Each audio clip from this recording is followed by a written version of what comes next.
the rise and fall of Vincent Kennedy McMahon. We've witnessed it. Now it's going to be a documentary on Netflix at the end of the Yes. month. It's going to just chronicle his vision for sports entertainment, his legacy, and everything in between.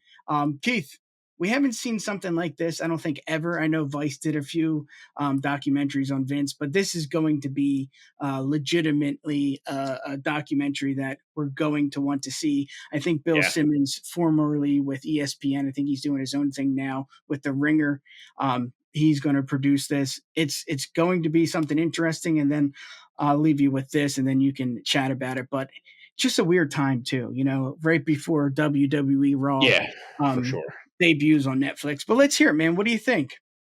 No, that's honestly been the biggest thing that's like been kind of sticking out my mind for it. Like, obviously, I'm like, like morbidly curious to kind of see what it's all going to be about, because apparently it's not like there's not a lot of like WWE influence on it. I heard that. Which is cool, because then it's not going to be like this whitewashing of like, oh, he saved the world, and like they'll be brutally honest about it and all, which is cool. Yeah, every A&E documentary. Right. Exactly. Yes. I'm hoping it gets a little deeper in. There was I read a book like sometime last year called Ringmaster that like somebody wrote. It was another one. It's about Vince. Not WWE produced or anything like that. And it really got into the nitty gritty, with talking about the old like Ring Boy scandal and Rita Chatterley and all that kind of stuff, like the older scandals and everything. So apparently that's what this is all going to do too. I think they said this one doesn't include the newest round of allegations, or they're not part of it necessarily.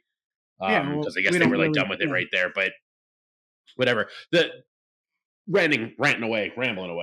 The most interesting thing is that it is coming to Netflix so close to when like WWE is moving to Netflix, and it's like it's a really interesting thing, because like there's got to be those like in the back, Triple H, whoever, that are like, we don't want we don't want to be associated with this coming into a new thing, but it's like, you're not going to tell Netflix what they can and can't do.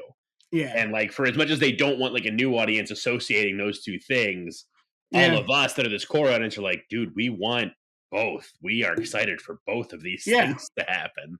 So it's like, it is a really interesting kind of like span of time for it all, Yeah. And I think also too, I mean, if you Google or search, WWE documentaries on Netflix, you're going to see Jake Roberts, you're going to see Ric Flair. I mean, that does not shed a good light. I know the DDP one does, at the end of the documentary, it is a bright and sunshiny day.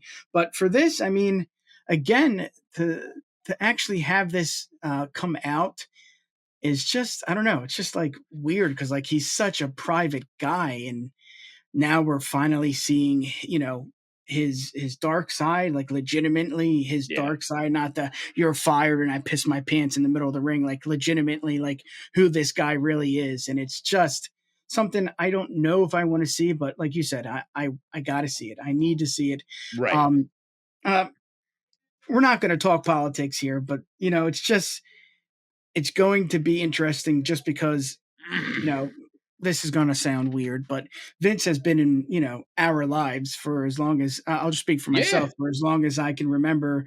And now it's like, this is going to be Vince, and we're going to actually see like his real life, like him. I don't know. It's just, it's odd. I'm excited to see it. And, that's really it. I more so want to see how he, started in the trailer park, and how he rose to stardom, what he did with it all. Yes, and the idea of, switching it to sports entertainment, not so much talking about pro wrestling. The rise is just going to be something special. But his day is like they say, it's due. It's going to happen. It's happening now. Any last thoughts, brother? Yeah, no, I mean, it's just like you kind of said, like, it's just a thing that like he's for better or worse, whatever it is, like it is, as wrestling fans of our age, especially, like there's not, I don't have any memories of watching WWE, WWF TV, pay-per-view tapes, whatever, that weren't him at the helm.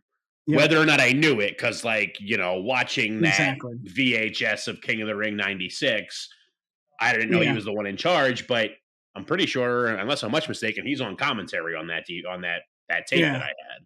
You know, Yeah. so If he like wasn't in ring on commentary, he right, was or even I making. think I had Royal Rumble '89, I think it was. Yeah. I don't know. I don't think he does commentary on that one, but even then, he was there at that time. Like he Yeah. was running it all. So like I don't have any. There's no WWF WWE memory for me that he doesn't have his influence in. So it's like, Yeah.